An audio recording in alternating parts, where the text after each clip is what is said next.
น้องเคยทองเอาพี่น้องไงเนาะชี้ให้ทั้งไฟทั้งแม่กันแล้วแต่ให้ทั้งพ่อก็ได้ไปซื้อผักซื้อมีไปมื้อนี้เนาะจะขับไปซื้อโน่นตอนนี้เลยพี่น้องเลย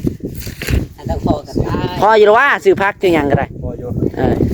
ทำมาเรือก็ไว้มัดแขนเพิ่นเลยเปลี่ยนมาเลยเด้อเงินมัดแขนพอบอกพ่อบ้านเด้ก็เล่นเวียกเล่นยังน้ำเวียกกับน้องเคยทองนี่แหละพี่น้องเลยเลยแล้วบัดเดียวเลยให้แล้วบัดเดียวเลยเนาะเงินทั้งบัดแกนให้เลยบัดเจ็บมาวันนั้นบัดแกนวันที่เพื่อแมนพี่น้องเลยเนาะจัดเด็ดสองอย่างครับบัดอย่างเลยภูมิเดียวเลยเนาะทางเงินเดือน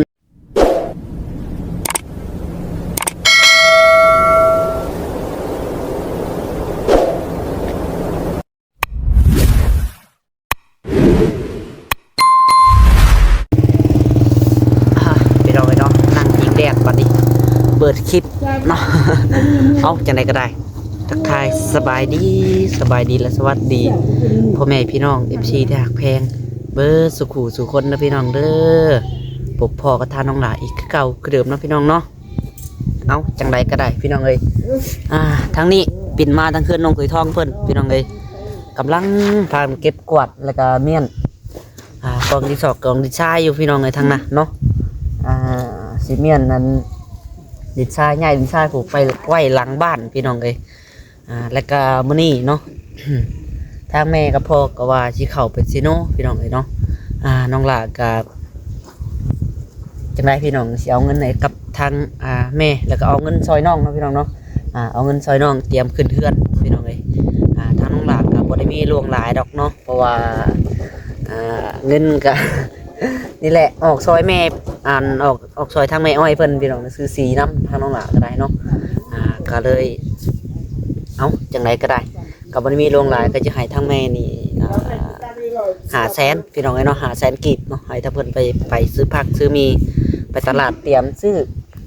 สมุนไพรเนาะแล้วแต่เพิ่นสิซื้อพี่น้องเอ้ยพอเตรียมสิขึ้นเฮือนใหม่เป็นมอนเป็นหยังก็ซื้อตั้งแต่มื้อก่อนแล้วพี่น้องก็คอยซื้อก็บ่ได้หลายหรอกเนาะเดี๋ยวเพราะว่าเตรียมจัดพิธีขึ้นเล็กน้อยพี่น้องเอ้ยเนาะแล้วก็คนใกล้เท่านี้ก็สิหามารวมกันหลายคนอยู่พี่น้องเอ้ยเนาะว่าบ่น้อยก็คือสิแม่นใหญ่เติบแล้วพี่น้องเอ้ยเนาะสำหรับบ้านนอกเฮาพี่น้องเอ้ยเตรียมมัดแขนแล้วก็ขึ้นเฮือน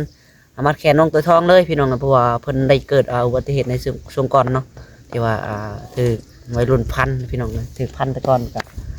มัดแขนให้พ่อบ้านเลยพี่น้องเฮ็ดให้ได้บัดเดียวเลยเนาะเอาจังไรก็ได้พี่น้องเลยเดี๋ยวไปถามไทยเบิ่งน้องตัวทองก่อนเนาะคือว่าพื้นไทยก็ยังทันได้มีพี่น้องเลยทางพ่อเป็นสิเขาไปซิโนมื้อนี้ว่าสิจังไดเพิ่นสิเอาจังไดหาซื้อสายไฟมาต่อเขาบ่เนาะพอได้นอนฝันเลขฝันเบอร์ได้พี่น้องเนาะขึ้นเฮือนใหม่ว่าซั่น มื้ออื่นพี่น้องเอ้ยเตรียมขึ้นเนาะมื้อนี้น้ำไม้เก็บกวาดแล้วก็เอาไว้ก่อนพี่น้องเอ้ยสีเฮือนน้องหลาก็ยังทันได้อันนี้เนาะทันได้แล้วพี่น้องเอ้ยซื้อสีมาเมื่อวานนี่ก็บ่ถือพี่น้องเอ้ยเนาะเพราะว่าทำในห้านเพิ่นบ่มีพี่น้องเอ้ยบ่มีในร้านเพิ่นสีที่น้องหลาอยากได้เนาะนะเบอร์ก็ชื่อมีเบิดน้ำน้องหลานะเบอร์สีเนาะบ่มีในห้านเพิ่นพี่น้องถามหลายห้านใดก็บ่มีมันเบิดเพิ่นว่าพี่น้องเพิ่นว่าเพิ่นสิผสมให้เพิ่นว่าน้องหลาว่าเฮ็ดได้บ่เพิ่นว่าได้ประมาณนี้บัดทาแล้วมันบ่เข้ากันเลยบัดนี้ก็เสียไว้ได้พี่น้องเลยเนาะสีตัวนี้เนาะจังไรเฮาก็ซื้อมาเบิดแล้วซื้อมาไว้แล้วพี่น้องเอาไว้ทานให้อื่นเนาะเอาหมาน้องดาวได้พี่น้องจะขอเพิ่นไปใส่เด้เนาะอุ้ยที่เฮาซื้อมาก็เอาไว้พี่น้องเอาไว้ทานให้อื่นมันเถื่ออนาคตต่อไปเนาะเฮาได้เฮ็ดห้องน้ำแถวนอกพี่น้องเอาไว้เฮ็ดห้องน้ำมันส่วนรวมพี่น้องเอาไว้ทาห้องน้ำส่วนรวมเนาะก็สิเก็บไว้ก่อนเนาะก็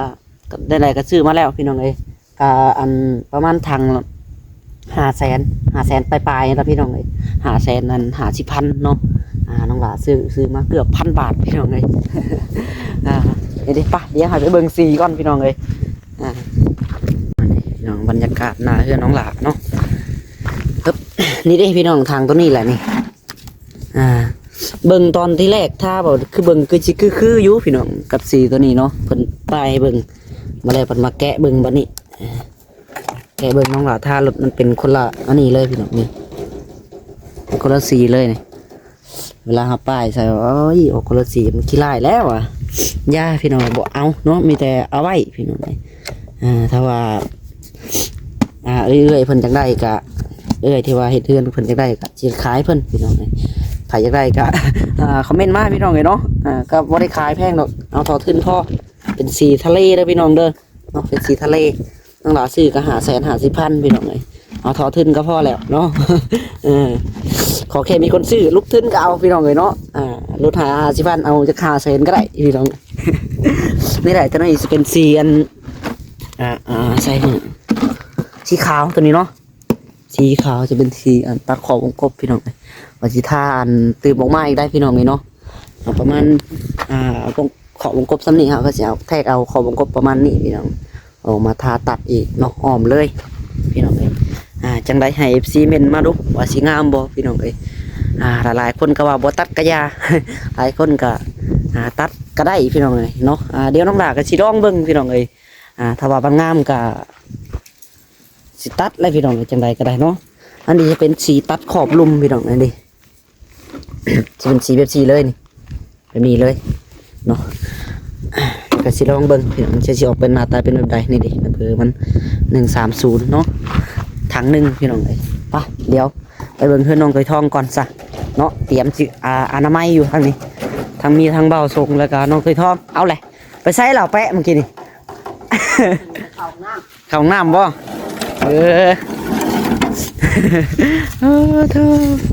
เตรียมพี่น้องเลยทางนี้เตรียมโอ้ยเนาะเอาสบายดีบ่ส้มสบายดีพูดแรกพี่น้องในเรื่องเครื่องเฮือนทางอันบ่สงก็ได้แล้วขึ้นเฮือนน้องตัวทองมาแหละยังค่อยว่ากันเนาะ ตอนนี้เอาเวียกตัวนี้ก่อนพี่น้องเอ้ยไม่ต่อกับเฮามาเฮาบริกรมันบ่ดิ้นดอกเนาะน่าสิได้ยีดอกพี่น้องเอ้ยไม่ต่อก็ได้ที่เฮามาก็ได้เป็นลูกตอกลูกติงก็มาครบหมดแล้วตอนนั้นเดียวน้องลาสิจัดการทีหลังพี่น้องเอ้ยเดี๋ยวเอาสบายดีน้องตัวทองสบายดีโตพี่น้องเอ้ยเนาะเตรียมจะขึ้นเฮือนใหม่นะบาดเอาแล้วนี่แม่เนาะแท้แต่แป้งใดข้าวน้ำเป็นไทยนักอยู่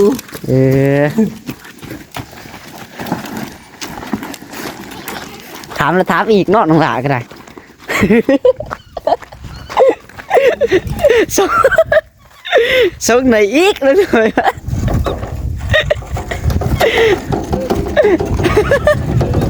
เริ่มนักแล้ววะ กินฮอดแต่ไฟแห้งแล้วดิ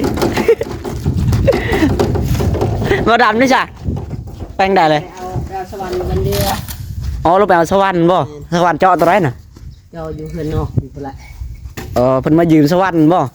เห็นเฮือนเพิ่นอันเฮือนไม่เท่าเพิ่นบ่เฮือนไม่เท่าเพิ่นเอ้ยงอแงงเจ้ายีซอยถ้วยบ่โอ้ขอดนี่นะ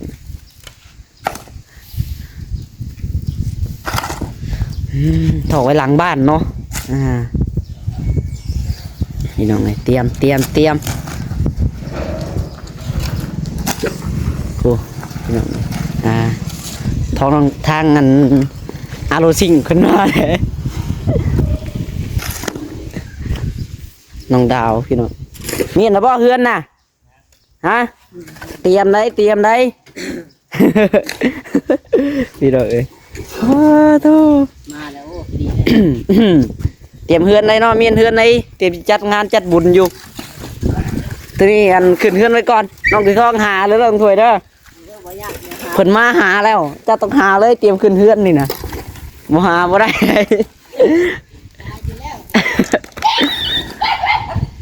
อย่าหยอกมาคนไหม มาเองย่านนะโอ้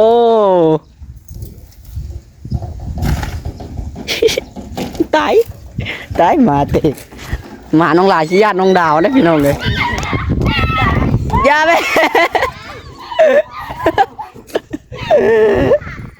ย่านอะไรพี่น้องเลยเนาะบ่ได้ตีบ่ได้ย่างได้ย่างไปยืนยังห้องแงกเลยบ่ได้เด้อให้กินตังค์ขี่ทางเศร้าเด้อ นี่จนที่แล้วเราได้เด้อ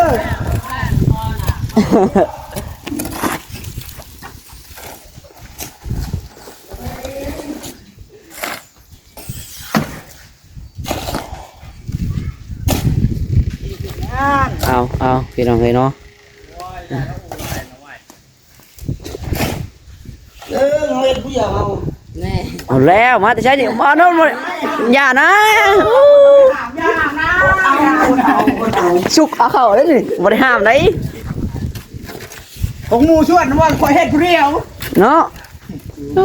นี่ที่แล้วแล้วแน่ว่าเฮ็ดผู้เดียวมันบ่ได้ยากได้เนาะ เอาไปไก่ละจะน้อยแล้วหลาย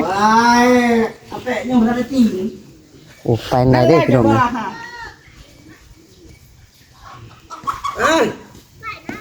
เอาแม่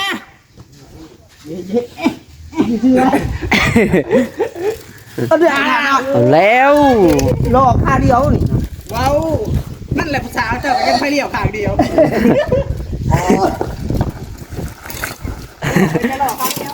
บ่ได้ตรงกลางแน่เนาะตีนล้อน่ะ ตัวนั้นน่ะมันพาไปเอาเท่าสิแล้วเลยเด้เนาะแป๊บเดียวสิแล้วพี่น้อง เรียกว่าข่อยไม่ได้หาสุกโดนโลด เนาะว่าข่อยสุกชวนผู้เดียวขึ้นมาติ ได้ ปุดออกมาแล้วแต่เฮือนน้องตัวท้องกว่าข่อยชวนผู้เดียวเนาะ ไอ้เราอยู่ชายที่หามือมาได้อยู่ทำอะไรกันบ้างได้ไปนี่บ่อ้าว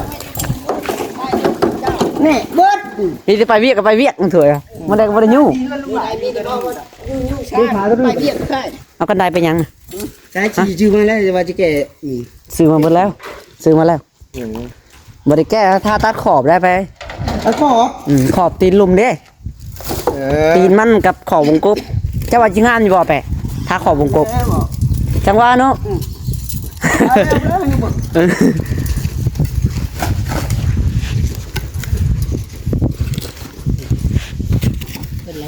ฮะ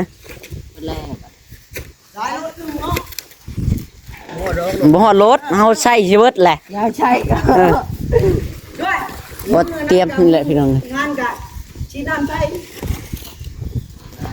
โอ้เนาะมันก็ต้องฉีดอยู่แล้วยันขี้ฝุ่นปิวเข้าตาเข้าบ้านเนาะ จะเข้าตาไว้แล้วเนาะคงไม่ได้พี่น้อง ทางนี้บอกว่าต้องอยากไปแล้วบัวเบิดเลยบอก อ๋อพี่น้องเลย จับไก่เด้ ฮะ จับไก่ เห็ดไก่ขวัญบ่เอาใช้ไก่ขวัญซื้อว่าเถอะ อยู่ซื้อ3ตัวแล้วซื้อ ซื้อมาแล้วซื้อมาเตรียมไว้แล้วเนาะ เอาไก่มาต้ม มื้อแรงก็เตรียมคั่วเตรียมต้มไว้แล้วพี่น้องเลย ไก่ได้แล้วไว้ ไก่ขอบไก่ขวัญ เอา ใส่ทั้งพอ นางหยาบ นี่ยังพออันนั้นบ่อันไปจังเจ้าเอิ้นน่ะฮะเจ้าดีเจ้าดีพี่น้องเลยฮะจักแล้ว งั้นมันจะประทายประทายมาวันชายจัดนะเขาไม่ได้เลยเขาจัด ใช่ครับ ชายจัดไม่จัด โอ้ยเจ้าโทรศัพท์เจ้าเปลี่ยนโมเมนต์เจ้าซื้อโทรศัพท์ใหม่ เนาะ ไม่สร้างว่าแท้ ไผสิไปให้เจ้าเนาะ โทรศัพท์เจ้าตายแล้วเจ้าไปแปลงมันจะได้สายสาเขาพี่จะชื่อแล้วว่า ทำชายจัดประทายเราเล่นน้ำหนักถือเจ้าบอกแล้วพ่อว่า3 เดือนยังจ่ายอีกเนี่ย ลาจมอยู่แล้วว่าตะแปะใช้เงินเจ๊งแล้วบ่แล้วบ่เนาะ จ่ายแล้วอ่ะมันมีกับใช้ ผมบอกครับ ใส่ดีกว่าใส่ใส่ สิดีดบ่ได้นี่ใช้ดีดเอาบ่ซะต้องลาคิดว่าจับระดับแข่งเอาดีดนะให้สบายเนาะ ผู้ใด คือความซึ้งพี่น้อง ผู้ใด นี่เตาดีดเพิ่นเพบาดเตาว่าสิเข้าไปซิโนติมื้อนี้เข้าไปซื้อผักซื้อมีอาหารอยู่กันกินนั่นแหละพี่น้องเนาะมีหยังก็ซื้อ ครับซื้อ เดี๋ยวอะไรอีกว่า เอา วางตู้ เดี๋ยว ปะ ซื้อ ฮะ ถ้าคนทางคนติดก่อนซื้อสายไฟ อ๋อว่าจะเข้าไปซื้อสายไฟเข้าไฟนี่บ่ ไป ต่อไฟ บริเกณฑ์จิกดอกจิกใด แม่นอันนี้เนาะก็บ่ได้เข้าเต็มร้อยก็เอาจาก 30%พอ ได้ โตเรือนเจ้าแล้วโตเรือน ต่อเอิ้นน้องหลานนี่นั่นออกมาเนาะสายได้น้อยก็ได้พอได้อันนี้พี่น้องเอ้ย ดีไซน์หน่อยแล้ว พอได้ไต้จังดอก2ดอก บางที ในนอกใน บ่มีหมุดเด้ เดี๋ยวเนาะมาแต่หลังกับเบิดพายเติบแล้วเนาะแพงไปใส่ดาวอืม ไปซะ ฝากที่จะชูสิ ฮะ ยืมว่าเลยเนาะ เมีย บ่กระได เตรียมต่อไพ่บ่นั่นน่ะ เตรียมต่อไปนะ บ่ ไปชื่อใช่ไหม ยังว่าท่านได้เข้าไปซิโนใช่ ลองมาก่อนก็ได้ลองก่อน เออเอาซะ มีแต่สำเร็จสนึงก็พอย้ายทมตุกลิก นะพี่น้องเอ้ยเดี๋ยวสิเอาเงินให้ทางน้องถวยทองก่อนเป็นเงินน้องหลาเองพี่น้องเอ้ยเนาะออกเงินนำเด้อน้องถวยเด้อขึ้นเฮือนเงินน้องหลาเองได้พี่น้องเอ้ยเนาะเดี๋ยวแป๊บนึง กันแล้วบ่กันแล้ว มันย้อนแสงตินี่ขานี่ย้อนมันเป็นเนาะ เดี๋ยวสิออกน้ำน้องถวยทองเพิ่นพี่น้องซื้อพักซื้อมีน้องหลาก็บ่ได้มีรวงหลายดอกเนาะมีกระเป๋าให้เบิ่งในกระเป๋าเลย เงินหามันกีบหาที่มันกีบพี่น้องเลยในช่องอันสวยน้องเพิ่นพี่น้องเนาะไปซื้อพักซื้อมี3 4 5เนาะช่องอยู่500,000กีบมาเปลี่ยนกันจับกล้องแล้วเปลี่ยนกันไห้แล้วบัดนี้เอาน้องถวยทอง เอาพี่น้องไงเนาะสิให้ทั้งไผทั้งแม่ก็แล้วแต่ให้ทั้งพ่อก็ได้ไปซื้อพักซื้อมีไปมื้อนี้แน่เนาะสิเข้าไปซื้อโน่นตอนนี้เด้อพี่น้องเอ้ย ต้องพอกันได้ พออยู่แล้วว่าซื้อพักซื้อหยังก็ได้ พออยู่ คันมาเรือก็เอาไว้มัดแขนเพิ่นเลยเปลี่ยนมาเลยเด้อเงิน มา มัดแขนพอบอกพ่อบ้านเด้เพิ่นเล่นเวียกเล่นหยังนํเวียกกับน้องไปท้องนี่แหละพี่น้องเอ้ย เห็นเลยแล้วบัดเดียวเลย ให้แล้วบ่เดียวเลยเนาะ เงินทั้งบัตรแกนให้เลย ทำ บัตรเจ็บมาวันนั้นบัตรแกนบัตรที่เพื่อ แม่นพี่น้อง เล เอ้ ย ยเนาะ จัดเบ็ด สองอย่างเข้า ทุ บัด กอย่างเลย ผมเดียวเลยเนาะ เลย ทางเงินเดือน ไทยอาเป้มัดอันคือเดือนหาชิป บ่ไปตรงกุ้งกับแปเราเว้าอยู่เราบอกเมื่อวานนี่ อาเป้มัดหาชิปมัดคือกันคือเดือนหาชิปดิฉันหนึ่ง โอ้2เทื่อมัดบ่ ต้องจังหวัด โอ้ต้อง เบื่อละหาชิป แม่นเลย เอาสี่เถื่อบุญ เอายังหลายเทื่อก็ได้2เทื่อนี่ยังบ่แห้งเลย แต่ว่าแห้ง เขียนชายเขียนคู่อ่ะจะบ่มีเงินใช้ค่อย เส้นชายเขียนขวาเลยจัน ต่อย เอาพี่น้องเลยเนาะ พอ แล้วเล็กเดือนน้องเดือนทองอ่ะแล้วเจ้าเขานำซีดหมูสอง ชิบแล้วมันอันนั้น บ่เฮาสายระดับน้ำได้เบิ่งสายระดับน้ำมันสิใส่บ่ฮะบัดเดือน้องหลานสิลงไปเอาเดี๋ยวมาบอกดูตีนคันไหนเอาบ่ได้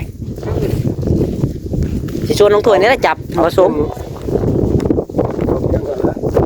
เพียงขอบทึงบ่ตีนมันเล่นเนาะสวัสตีนคันใดได้เนาะ ตัวนี้ตัวเดียวตัดขอบกลางตัวดูตัวนี้เขาตัดขอบขาวขอบขาว อ๋อดูนั่นบ่เอาตะขาเหลี่ยมลุ่มเนาะพ่ออ๋อเดี๋ยวนี่แหละเอาข้างตัวนี้มาข้างนี้เอาเหลี่ยมตัวนี้เนาะเหลี่ยมตัวนี้ไปสุดดูก็นี่เป็นขอบขาว ขาว โอ้ ตัวนี้จะสีส้มสีแดงเลย บ่แม่นแดงที่ตับหมูติแม่นบ่ตับหมูติน้องดาก็ว่าเอาตับหมู สีเข้มๆพี่น้องตับหมูเข้มเนาะวิธีเอาสายระดับน้ำมาแล้วอยู่เฮือนไม่นิดเนาะอาศัยระดับน้ำจับแล้วก็นิ่งเสือกแล้วก็มีเพิ่นขีดแล้วก็ทาแต้มไปพี่น้องเลยดูมันก็ตัดขอบขาวเนาะให้ทั้งพ่อพิจารณาดูว่าสิทาขอบวงกบนี่ฮะ ตัดขอบขาวตัดที่พาปูอยู่ตัดใส่ไว้ น้องเขาบ่ได้ตัดใส่ไม้เด้พี่น้องเขาตัดใส่อยู่นอกพี่เนาะ นอก ประมาณซ้ำขอบวงกบแล้วเนาะพ่อ 10 เซนเอาไปเซนก็ได้ ฮะเอาลื่นบ่บ่ว่าลื่นเลยก็ใหญ่งามบ่ข้างหลังว่าใหญ่พุ่นบ่ เป็นเซนมือพอจะไกลนิดหน่อย คิดว่าเอาซ้ำขอบวงกบบ่แม่นบ่จ้ะ กบหน่อยโอ้ย ฮะ เป็นไป4 เซน 3 นิ้ว เอาสัก3 นิ้วบ่ ประมาณนี่เนาะ เหมือนกันเนี่ย เอามีแต่ว่าน้องหลาก็ทาตัวนี้ละก่อนพี่น้องทาตีนมันก่อนก็ได้เดี๋ยวทั้งพอไม้ทั้งพอลองเคลียร์เบิ่งเนาะ เท่าสิเข้าไปเดี๋ยวนี้บ่เข้าไปได้สายแล้ว9 โมงแล้วเด้เปิดสิฮอดชิโนก็10 11โอ้โหโอ้ยเที่ยงแล้วแป๊บเดียวพี่น้องเอ้ยสายไว้ขนาดเนาะแป๊บเดียวนึงอุ้ยแปะดุอีหลีพี่น้องเนาะดุก็ฮอดเจ้าของเฮือนบาดนี่ ยอมใจพี่น้องเนาะ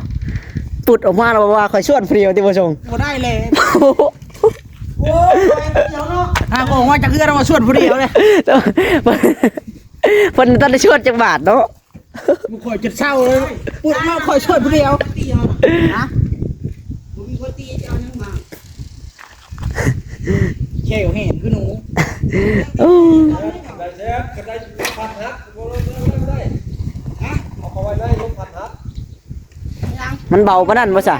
เบาปานนั้นบ่ซะพ่อ เบาเลย เบาบ่ ยืมคันใดน้องดาวมาจังเนาะ เด้มีเฟิร์สเฮาก็ได้มันดีดบ่ได้เลยเพราะว่าเต่านี่ก็ได้มีแต่อาศัยจับแล้วนับน้ำมาแล้วลงถ้วยมีน้ำมันอยู่บ่เนาะสิลงไปเอาสายน้ำยืนนั่นเอ้ยตูนนั่นเนาะยืนเมนิดพี่น้องนี่บ้านเดือไปแหละบ้านค่าย มาหานี่น่าจะเมาเหล้ากะตีนี่ลูกโอ้ยเป็นใครอยู่หรอ โอ้มีเบียร์แล้วจริง ฮะ มีเอาน้ำ น้ำหวานเนาะ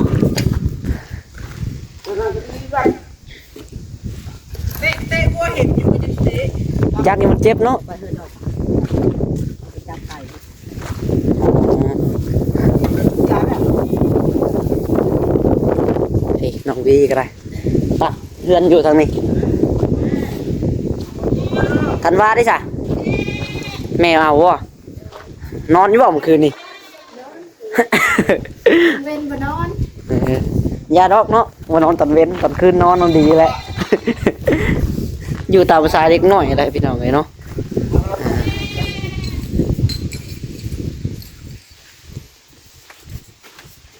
ทีแรกก็ไปเมจ่าต้องไปก่อน ไปจ้ะพี่น้องเลยโอเคสำหรับคลิปนี้ก็ได้เดี๋ยว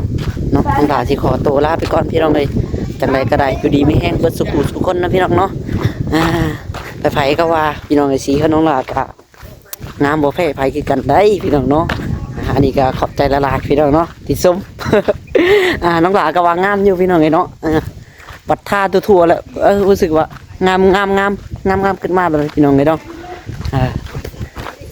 ให้ซีพิจารณานำกันตัวนี้แหละพี่น้องเลยตัดขอบนี่แหละเนาะถ้าว่าบ่ตัดกะงามอยู่พี่น้องเลยเนาะงามอยู่ถ้าว่าตัดกะบ่ฮู้ว่ามันจะออกมาเป็นแบบใดเนาะนี่แหละถ้าว่าบ่ตัดกะน้องหลาทาเป็นสีเดียวไปเลยตอนนั้นขึ้นคักพี่น้องเลยสีตัวนี้เบิดก่อนว่าซั่น สีทาไหมพี่น้องคาทาแบบนี้เบิดนี่คือสีโอ้โหแจ่มเลยเดิมคักพี่น้องเลยตัวนี้จะเป็นแค่สีเคลือบเงาสีเลเยอร์ตัวนี้เนาะตัวนั้นจะเป็นสีทาไหมพี่น้องเลย คนละสีกันเลยกางามไปคนละแบบพี่น้องเนาะถ้าว่าทาแบบนี้เบิดก็จะคักอยู่ตัวนั้นนะแบบตัวนั้นพี่น้องเจือบดำๆเนาะแบบตาเดียวกับอกมาเลยมันคนละสีเลยล่ะ ไปซาพี่น้องโอเคสำหรับคลิปนี้ก็เดี๋ยวจะขอตัวไปก่อนพี่น้องจากรายการอยู่ดีไม่แห้งเบิดสุขุทุกคนนะพี่น้องเด้อขอขอบใจหลายๆทางแม่อ้อยที่ซอยเรือลูกตลอดมาแล้วก็ขอบใจแม่เอฟซีเบิดสุขุสู่คนพี่น้องเนาะโมเมนต์แต่ว่าแม่อ้อยพี่น้องเนาะหลายคู่หลายคนเข้ามาห่วมแห้งห่วมจิตห่วมใจซอยทางน้องหล่าพี่น้องเนาะถ้าว่าบ่มีแม่เอฟซีเบิ่งแย่งก็คือสิบ่มีน้องหลานในมือนี้พี่น้องเนาะจากไรก็ขอขอบใจหลายๆแม่เลยเบิดสุขสุขคนเนาะขอให้อยู่ดีไม่แห้งสุขกายสบายใจขอให้แต่มีแต่ความสุขความเจริญนะแม่เด้อความเจ็บบ่อยใดความไข่บ่อยมีปรารถนาสิ่งใดขอให้ได้ดังมาโนรดกดอยู่ในเมืองคนบ่อยจนเงินใจเพิ่นสาเจ็บให้เจ้าสาได้เพิ่นสาไข่ให้เจ้าสามีขอให้แม่แต่มีแต่ความสุขความเจริญต่อไปเด้อแม่เด้อสาธุพี่น้องเนาะเอ้าสำหรับคลิปนี้ก็ขอตัวไปก่อนพี่น้องเอาสบายดีพี่น้องบ๊ายบาย